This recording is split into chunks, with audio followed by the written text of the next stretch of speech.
Welcome to the Pipe Podcast. I have Patrick Tinney as my guest today. Patrick, so excited to have you on the Pipe Podcast today. And I just want to thank you for joining us. For those that are just arriving, Pipe, what do we talk about? We talk about sales process. We talk about sales initiatives, experiences, and then obviously prospecting as well. So that's the Pipe Podcast in a nutshell.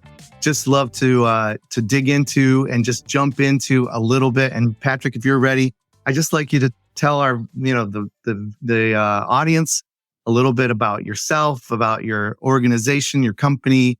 What part of the world do you run, Patrick? And give them just a high level overview, if you don't mind. I'm coming to you from Bancroft, Canada, which is it's Sales Central in Canada. It's about 2.5 hours north of Toronto. And I lived in Toronto for about 25 years, but I thought I needed to elevate myself. So I moved the center of Canada's sales world a little bit further north. I've been in sales now, I guess about 45 years without giving my age away. And I was in corporate for around 27, sold local, sold on commission, off commission. I was the reluctant manager, but he kept wanting to, I think I was offered 6 management positions before I finally took one. Just simply because I was so interested in finishing my personal business education, which didn't actually finish until I was in my 30s. And I knew that if I got involved with management, then it'd be like 24/7. And I also enjoyed launching products. I launched an awful lot of them with my company, resizing things, rethinking how production worked.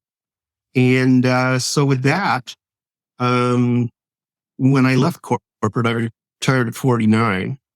My deal book was between 350 and 400 million Canadian. That's about $150 American. And time delay. Yeah, we got loonies up here. Anyway, so I started to sort of think about what I was going to do with the rest of my life, and so I spent a little bit of time staring at just a blank wall, and I said, "It's sales negotiation training."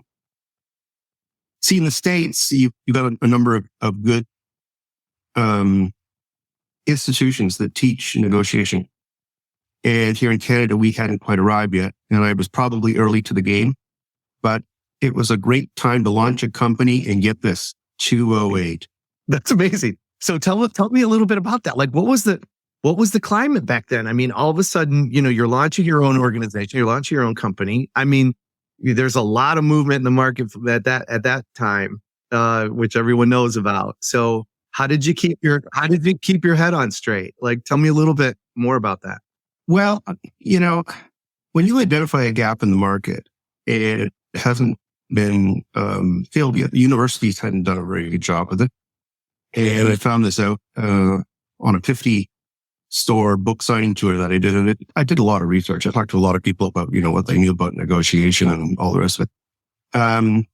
And that verified what I believed very early. And that was that the way that I was negotiating in the corporate world was different than what other people were doing. Now, I got this verified to a degree by watching the people that would take over my accounts after I moved into management. And I could just see the results they were getting, and they were different than mine. Mm-hmm. So this led me to sort of sit down and say to myself, all right, so what are the 10 ugliest things anybody's ever done to you in a negotiation? Mm. And that's when I started to build my catalog of strategies. So as we stand here today, I can name over 30 negotiation strategies. A couple of them overlap in a couple of areas. 25 of them reside unbundled, totally deconstructed in the back of my book, Unlocking Yes, the Revised Edition. I actually wrote the book twice, if you can believe it. What a bozo. But I just felt that the book needed one word back. I'm a bear for punishing. I had to go back. Yeah. So in theory, I've written 4 books, not 3, but there you go. Right. There it is. Yeah. Let's talk a little bit about Unlocking Yes, if you don't mind. Sure. When your readers are and they're going through, they're absorbing the material, they're learning, some of the tactics and the process that you've kind of built into the book. What are you hoping at the end of, when they're flipping those last few pages or when they're getting towards the end, what are 3 takeaways that you're hoping that they walk away from that maybe they wouldn't have known, before reading that, that book? But the first one is, oh my God, how much money have I left on the table throughout my entire life? Seriously. It's great. Yeah. If you understand strategy, so the book is a strategy-based book. I would say that there's a lot of elements in the book because everything is written in lesson format, 1,200 words or less. So what I do is I'm one of these guys. I come from the newspaper business, and I know how to compress information. I wasn't good at it in the beginning. As a matter of fact, I was, sort of a run-out sentence guy until I finally got some discipline.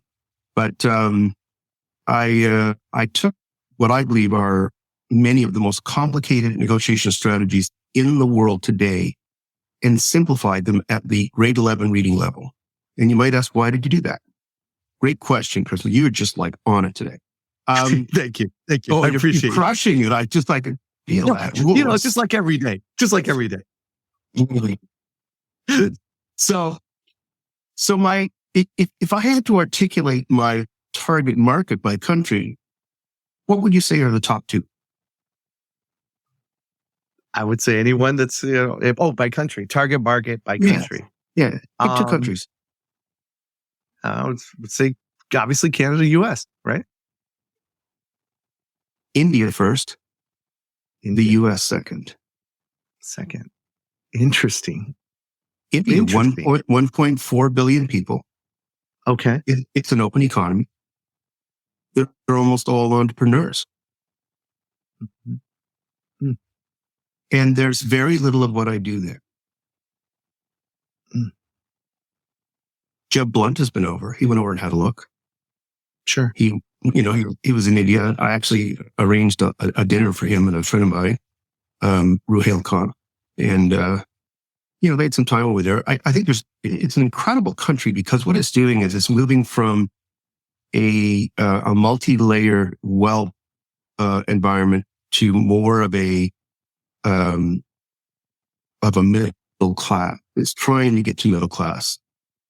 They had a really ambitious plan to rewire all of India so that everybody could operate a business off of a smartphone, and it done it. Yeah. Exciting. I've actually got reviews now in India. Yeah, Italy's opening up for me, by the way. That's amazing.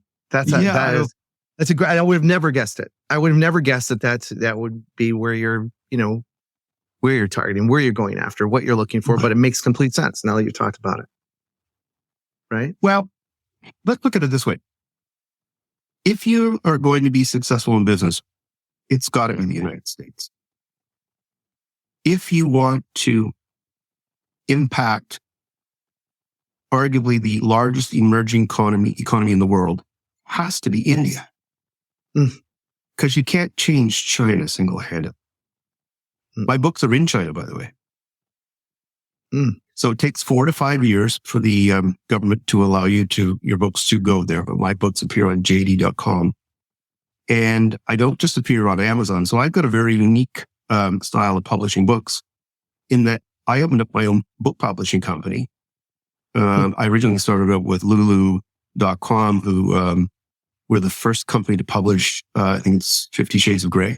And I was with them, and then I just decided I wasn't getting the depth of distribution that I wanted. And I started to understand the distribution business so well because that's where I came from, the newspaper business.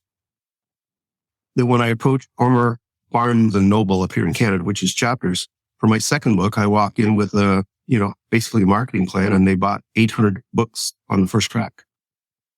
Wow. And I told them what stores to put them in. Yeah. I had a marketing plan. Yeah. But see, isn't it part of, when we talk about planning, and let's talk, part of the podcast, we talk about process, right? We really focus on sales process, sales strategy, what market to go after, what to look for.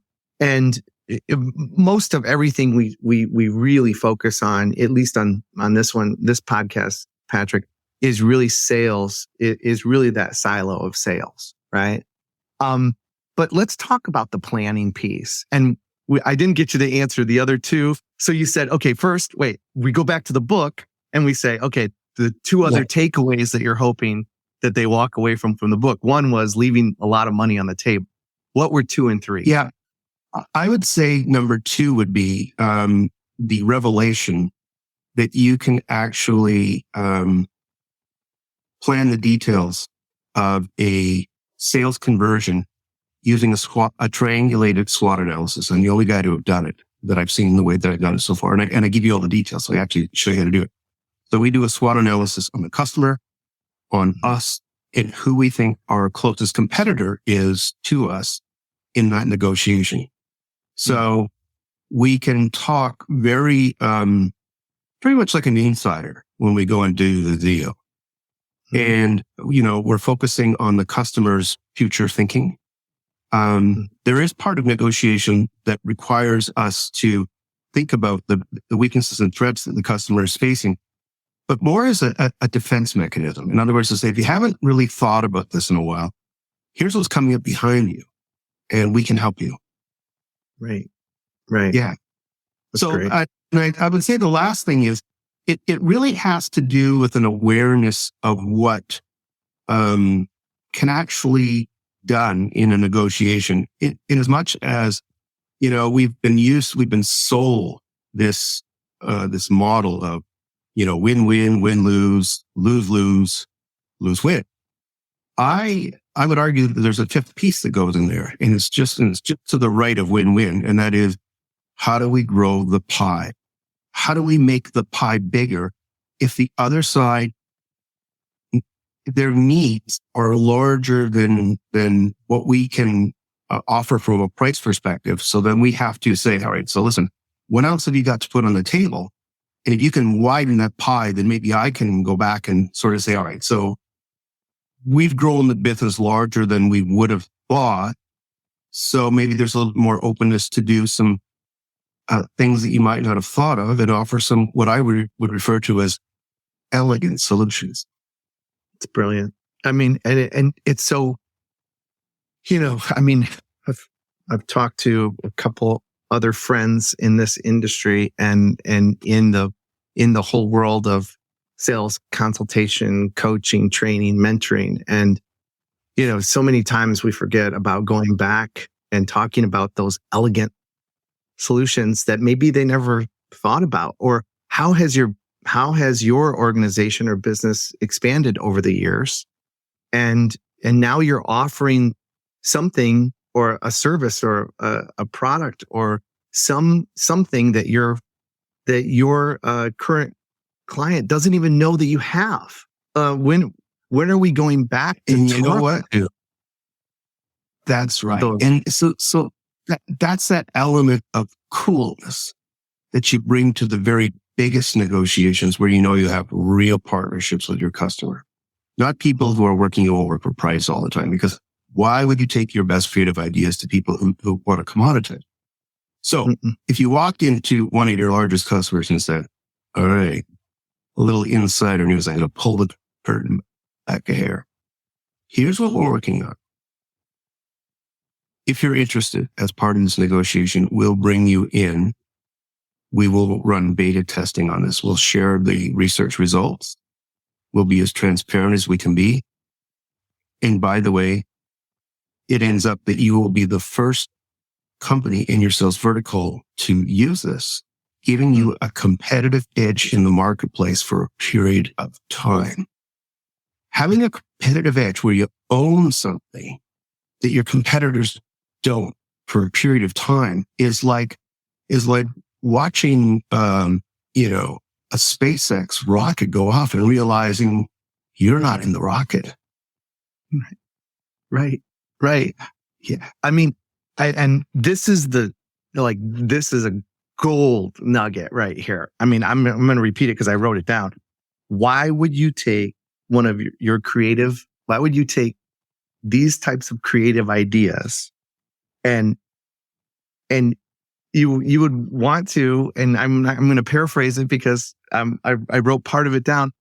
But why wouldn't you want to take those your most creative ideas, and would you want that to be monetized in some way? I mean, is that the focus? Is the monetization of that, or is it getting in front of your competitors and saying, we've got something different, we've got something unique, we've got something special here, and you're actually in front of it? Yeah. So to answer your question, the answer is yes, both ways. So it could be a brand new account that you're trying to convert, a brand new area. And you just say, all right, welcome to the company, sir. As they say at the no limit poker table, welcome to the poker table, sir. We've been waiting for you. There's only two positions that you have to worry about on a poker table. It's who is the table captain, because on an 11-seat table, that man or woman drives all the action. And who is the fish? Now, the table captain's usually pretty easy to figure out after a few hands. The fish is a little tougher. And if you don't figure out who the fish is, guess what? It's you. It's you. That's right. Yeah. That's right. That's right. That's great. Yeah. So, you're over your seats. Yeah. So one of the things that you mentioned, and this is a quote of yours. It says, trying to survive on limited skill sets and relying on price to stay relevant are short-lived strategies, right? And you can feed the troops for a while, but honest to God, I walked into a company. So you've really touched on a nerve. This is how I finished Unlocking Yes. So I had been working on a company for about a year. I got in and I want to get in at the C-suite. That's generally the area that I like to walk into. Or at least I like to have some contact with them. I just want their navigation to know who it is that I should sit with in their company to really, get it done so that we have agreement across their ecosystem, right? So I get in front of these people and all of a sudden I'm realizing that what they're doing is going out and basically buying the business. Scared the heck out of me. No. I sort of sat there and nodded, went, oh yeah. Then I went home and I was just like hitting me. I waited a year for that meeting.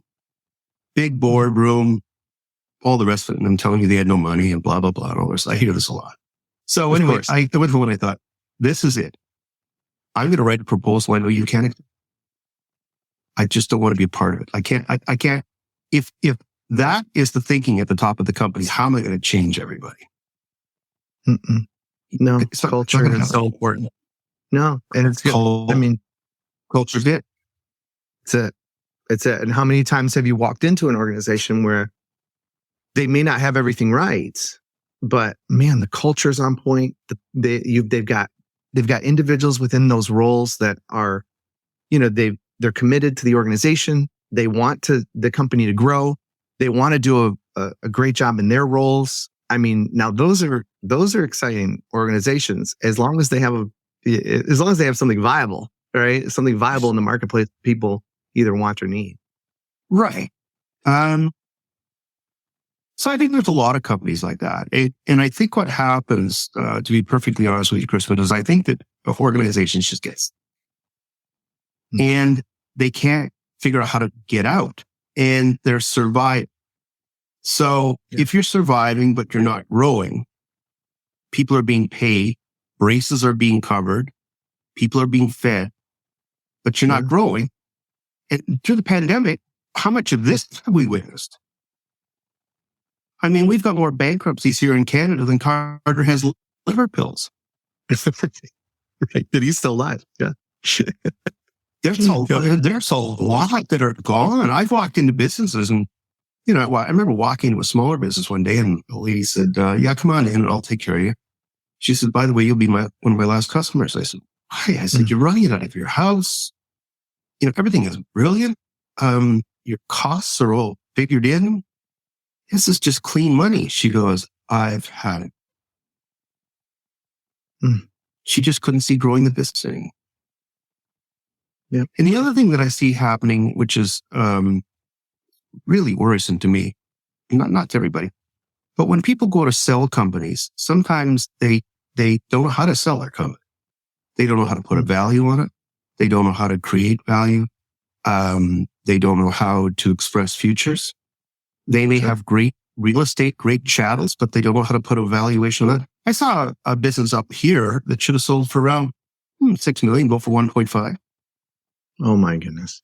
Oh yeah. They had like 5 to 7 acres on a main road, paved driveways, a store, a house that was on the property, outbuildings, a pond. It just goes on and on. It went for 1.5. I sold my house up here for half of that. My goodness. It's amazing. It's amazing. So so you see what's happening now. I mean, out there, you're on the street, you've got, new clients and existing clients that you served. I mean, when you go into some of these organizations or some of these large businesses and you're providing, the services, through Centroid Marketing and other training, coaching, mentoring, all of these things that you're helping with. It's everything. Yeah. I mean, what do you say to some of these organizations when you're saying, if you're not doing these 3 things this year, if you're not focusing on these 3 things this year, then you're going to be in trouble. By December 31st, 2023, you're going to be in trouble if you're not focusing on these 3 things. Well, right now I'm kind of focused on one. And there's a reason for it. So we're going through a massive cutback in the corporate world. It started in Silicon Valley and now it's spreading. Because once companies see other companies doing it, then that kind of gives them like a free ride to go out and right-size their companies. So they're doing. So one of the things that I'm talking to people about right now is to protect their bottom lines. Because as companies shrink to grow, which is a horrible metaphor, but that's what they're doing. They're shrinking their top line to grow their profit. Then what you're doing is you're going to automatically put a lot more pressure on your buying group. And then your buying group puts pressure on their sellers that come in. And so those sellers can also be other corporations. So you have to be ready to not have your own bottom line being shrunk by somebody else who's being predatory, because it's they went from being Bambi to the Godzilla. Yeah. Right. Come on, I said I will do a deal. Get it here and sit down. Oh boy, that's a big difference. It's Yeah. Yeah. Mm-hmm. So yeah, it's really strange. So I've just built a sales negotiation masterclass. It's 2 workbooks. It's 120 slides deep. How many people do you know are delivering programs that size in negotiation? No way. Sales negotiation. 10 slides, 12 slides. A tenth of that. Yeah. Yeah. Yeah. And you know what? What I've done is I really looked at strategy as being sort of that middle piece that is so large that when people leave this training, they'll have 10 of the ugliest buyer strategies bolted into their brain. They can never forget it again. They will know the other 15 that they could bump into. But I explain it to them in a way where they understand buyer risk, seller risk, and time compression, as well as navigation with the customer, maybe even having to reroute the customer or calling the customer out for using nefarious negotiation strategy. And you know what? You know how many customers don't have a backup plan, the buyers, for a strategy that they're using? No. None. No way. No way. And procurement's another pretty one. So, Anthony Iannarino talks about this a lot. There's a few guys and ladies out there that are talking about it right now. And I just think it's funny because, as a sales industry, we somehow been introduced to procurement, which happened about 20 years ago. Right. Okay. About 20 years ago. That's when it started. It started with the, with the large, consultancy. And they're coming into large companies and saying, do you realize that you're wasting $50 million a year? Oh, God. Everybody goes, not again. So anyway, yeah, exactly. Right. So, I can remember going through this with the Hudson's Bay Company and my guys in Hudson's Bay Company. Don't do it me crazy. Right. So just be cool. Right. But anyway, it's kind of funny because I think the conversation comes down to this. So let's say that procurement really drives a hard deal with you. So they really start to take the quality triangle and they're twisting it up like a pretzel. So they're taking time, quality, and pricing, and they're squishing, right? So they look like a bad sponge ball. And you say to this procurement person at the end, you say, you have warped our offering so much that is the person, are you actually the end user? Bob? Well, I'm not the end user, but I'm procurement. Well, who's the end user? It's Bill and Mary. Oh, you like them? Oh, yeah. Cool people. Rock solid. Well, you think you should get them up here and ask them what they think about your solution and how we're going to have to lower quality and follow-up and deliverables? Because do you think they'd accept this? Well, I'm not sure. Well, you better get them up here before you sign the deal, don't you think? Because if something goes wrong at 3 o'clock in the morning and our guys say, there's not enough profit in here, so, you're not going to get a knock number. That's right. We're not going to answer at 3 in the morning. We're not going to answer at 3 in the morning for you. That's exactly what do you think the Bill would say? Better get him up here because you're not going to be responsible, are you? He is. Right. That's a tough conversation to have, for some people. It is because it's not, when we talk about common sense not being common, Patrick, to me and you, that makes sense. It's like, okay, you don't have the decision maker in the room, or you don't have the one that's actually going to be utilizing the service in that way. Right. So now you have to pivot, but you have to be strong. Like a lot of sales, and I'm talking about where I've talked to senior sales guys that have been in the game 15, 20 years, and they sometimes don't even feel comfortable standing in that, standing on that bright line and saying, I'm not going to pivot away from this. If I hear it, I have to say something. I have to be actionable. I have to say something. So I think there's 2 questions that have to be asked, Crispin. Number 1, why is Crispin in sales? Why is Crispin? Well, the reason Yeah. Okay. Number 2, how is Crispin going to explain what he just did to his dog? Right. 10 years down. Yep. Hi, Daddy did the worst deal in the world, so you could go to school. Right. Now, that hasn't helped you in later life, but I just want you to know what I sacrificed for, that time on the field. Yep. You have to, I think one of the big problems right now in the marketplace is everybody is so nervous about making mistakes that they'd rather not make a decision than make a mistake. Okay. I hope they're hearing that. Like, I hope whoever's watching this or listening to it, I hope they heard that. There's one piece that they should be hearing loud and clear. Wow, is that a lesson? That's a lesson learned right there. That's why salespeople now, I'm a sales guy. I love it. I live on the phone. I enjoy the engagement. I enjoy people saying, no, Pat, not this time. Like, well, okay, we'll just run beside you, because sooner or later, you're going to get tired of what you're working with. And then you're going to say, where's the guy from Babe? But, I just think that we have to de-risk deals. So obtusely, so bluntly, so simply, so that you say to the person that you're selling this deal to, you say, all right, so my job is really not to sell you anything. My job is to help you buy intelligently. So here's a proposal.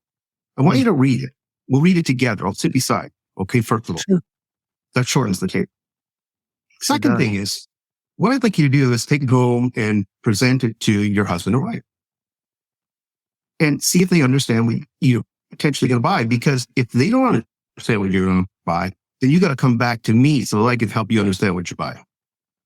Right. Because it's then only then that you're ready to walk into your senior management team and say, all right, guys, if we don't buy this from Crispin, we're crazy. Right. That's how good he is. Yep.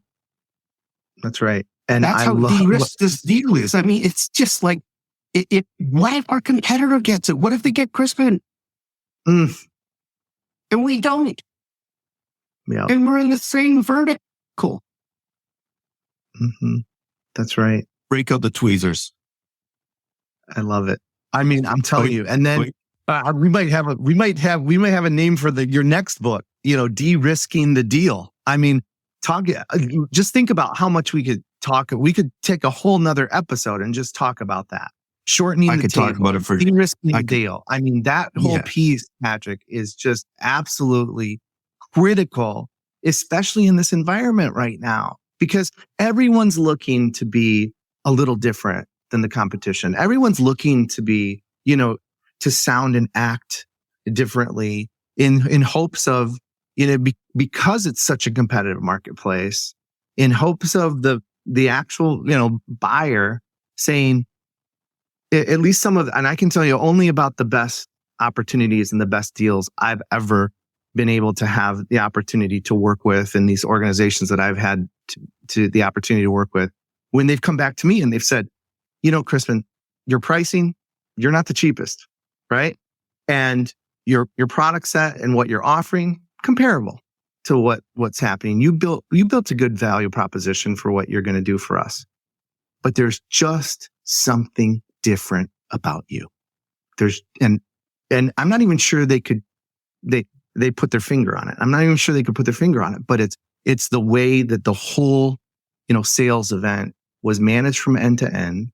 And also, the way that I was engaging with them and the value that they saw and the fit that we had between their perceived, services that they need and what we were to offer. You said it all in one word. Fit. That's it. You see, the minute you said that word, the word that popped into my mind is insider. Perfect fits are insiders. Because when you speak, you sound just like. Yep. Yeah. And that's when you get those really cool meetings. Where they say, Chris, I got an idea here in the company. But I think it's too radical for my own people. Would you consider breakfast and just listen to the idea? Don't be anything other than non-judgmental, but give me the upside and just give me the potential fallout if I don't execute in a certain way. Right. So in other words, put risk markers on it for me and put likability approachability markers on it. Yeah. You see, people like ideas that are approachable. If an idea is simple enough, if you can explain it in a way that doesn't make them feel confused or not loading them up with a bunch of useless acronyms. If I could take one thing out of the business world right now and just go like this over to the wastebasket, it would be acronyms. Bye-bye. Yeah. Yeah. Just use simpler language. Think about it this way. So let's say your CEO calls you in and it's a screamer call from a customer. And she says, Chris, we got a $3 million problem on the phone. Now, does your CEO want the 5,000 word answer with a lot of acronyms and and things that needed to be thrown together. If she could do it like, rubber Lego, or does she want the 500-word answer with 3 ranked solutions by cost and risk and meaningful to the customer? Not stuff that we just want to unload. Oh yeah, we've got some stuff in the warehouse. Pull it up for Crispin. Crispin, put it on a truck. They're going to love those straw hats. Straw hats are in this year. It's Alaska. Who cares? Who cares? Yeah. They get sunshine up there once a year. Right. No, you're right. Yeah. And I'll add one more piece to that, Patrick. She wants it quickly. She also wants it quick. On a bullet. That's right. Yes. So you better be ready. And that's what we're trained for. Mm-hmm. Mm-hmm. That's what we're trained for. If we have good managers, if we have good senior teams, they have built us up to be ready for those moments of truth. Yeah. Those trust bridges that all of a sudden have to be dropped, just like they used to do in the Second World War. Boys, we need a bridge. And then the tanks go. That's right. Yeah. Kelly's here. This has been great, Patrick. I feel like we could talk all day. I'd like to just ask one more quick question, and then we'll jump into the sales Arbiter 7. But I think just for the listeners and viewers out there, how do you do it all? I mean, you're writing these books, right? You've got existing clients that your organization serves, and you're continuing to grow and also coach and teach and do all of these things that you're doing as well as the full consulting breadth of services that you provide. How do you do it all? I mean, how do you manage all of that's going on in your world and what's happening with the organization as well? So I eat a bucket of frogs every morning. I'm an incrementalist. Honestly, I just wake up and I say, all right, what are the 3 ugliest things I got to tackle that I really don't want to touch? And those are the first 3 things that get done. And it's incremental.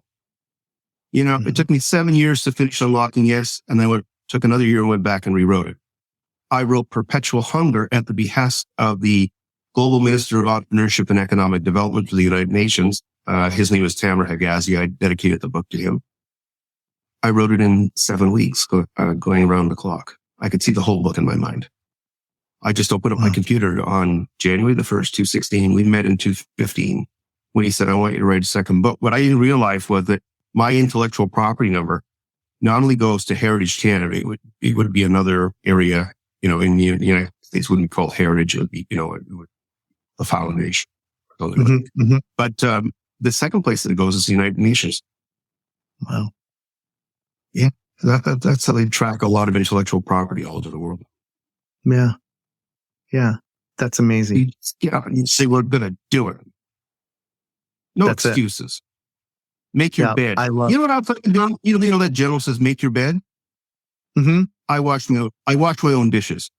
I can have a dishwasher. I cook all my own food, but I wash my dishes. Why? It gives me a sense of humility. That's right. That's right. That's great. I mean, all of it. I mean, it's that's the 3 things that you've been procrastinating on that you don't want to do, that are going to be the hardest. Just tackle them right from the rip. Start right from that morning. Do you know when I wrote the bonus round? So I wrote it in the pandemic. So I wrote my first master class, the sales and negotiation one, the full day one. I finished it at the beginning of the pandemic and was just presenting to a group of what I would call Centroid partners. I'm building a network across North America and perhaps into Europe, present my work. And then I sat down and I thought, don't waste a good pandemic. Let's write a book. But the problem was I didn't have access to all the people that I would work with normally, right? And I didn't have access to things like galleys. So you call a printer and say, I'd like, 6 galleys so that I can mark them up. There was nobody to talk to. So you know what I taught myself how to do? Edit live on my computer screen. You know how scary that is? Oh my goodness. When you hit save, OMG.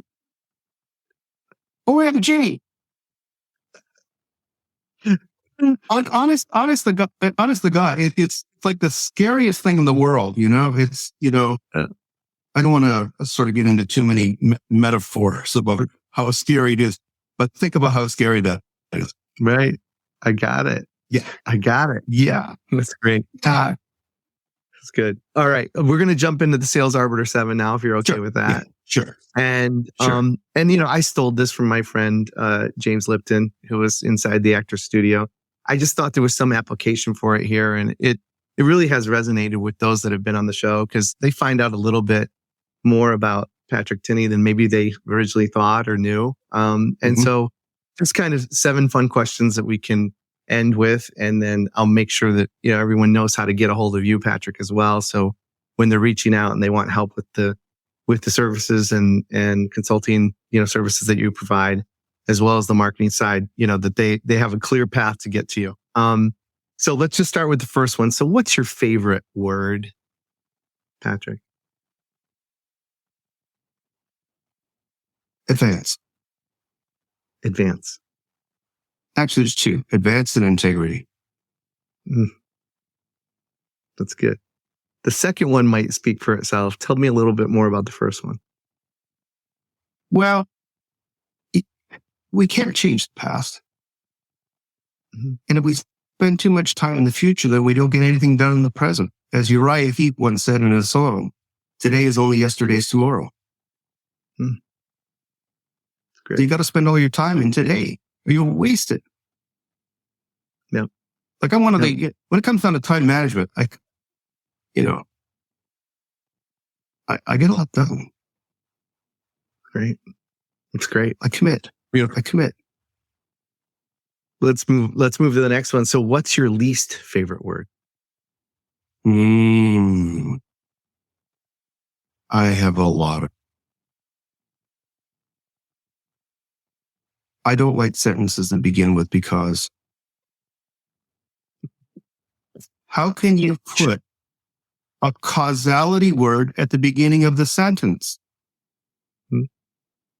That means like propose, maybe. I love it. Chris Stone, quit laughing. I love it. And it sounds a lot like excuse making to me as well. It doesn't work. It's so wrong. And it's just on so many levels, And then there's all of this, vagueness, and obfuscation that we pushed into, sorry, I don't like using that word, confusion, that we pushed into the marketplace because it gives us some breathing room.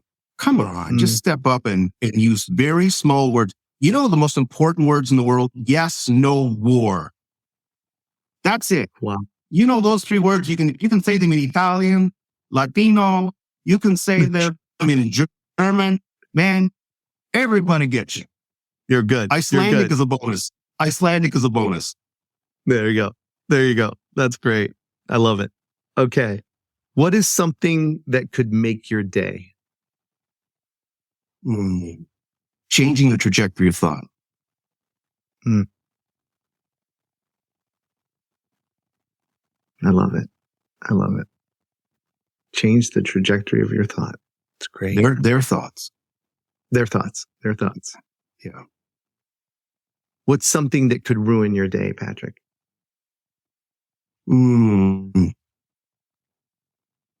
Probably eating too many prunes.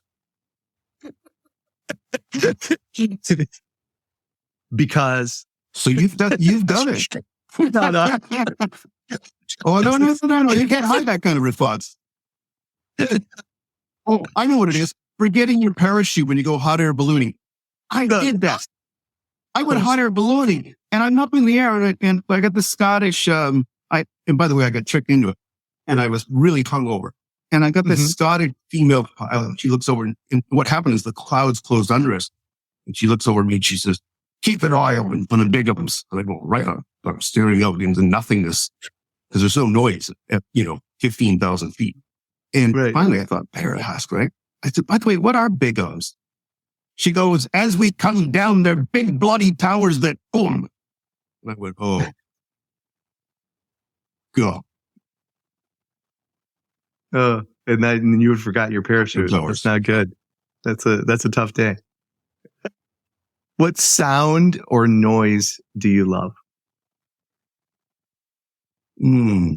Harmony. Harmony. You know, the Beatles and the Beach Boys probably had harmony down the best. John in the Beatles sung slightly sharp. My take is that Paul probably sang even or a hair flat, and George hit himself in the middle. The Bee Gees did the same thing. They sound like one voice. Mm-hmm. Harmony. It's great. Harmony. What sound or noise do you hate? I don't really have one. Honestly, I kind of look at it this way. So when I'm having a really bad day, I go for a walk and I have what I call it like the board of directors. I get together in Pat's mind, so we all get together and we argue. So that's the first half hour of on the way back. I just open up my mind and I say, all right, Pat, what are you grateful for? Listen to nature, listen to all of those beautiful noises and just let them float into your consciousness. Because I don't deserve to be here. None of us deserves anything. We're just very fortunate to live in two beautiful countries that allow us individuality. It's great. It's a great lesson. What profession other than your own would you have liked to attempt, Patrick? I think it would have been fun to be a lawyer. Really? I love being criminal or what? Oh, well, I don't think I'd enjoy family law, but I'd really love corporate law. Corporate law. That's great. It would be a heyday. Yeah. I mean, how much fun could you have? Because you'd spend your whole day building the case. And you're taking that case and you're stacking it like the best, like the best lasagna you've ever seen in your life, or, the best meal that you've ever dreamed of in your life. And it's all layered on top, all those flavors, it's like beautiful Cubano cooking. If you've ever been to Cuba. Oh my God. Oh my God. That's right. I love it. I love it. All right. So now you're making me hungry. All right. So we're getting towards the end, but tell people, how do they get in touch with you, Patrick? How can they experience, working with you, getting some of your insights, having you come and talk with them about their organization, about how you can help, tell them how to, what's the best way for them to get in touch with you? I'm probably one of the most accessible people anywhere. If you drop Patrick Tinney and sales author into any search engine, just back up about 3 paces because it just filled up.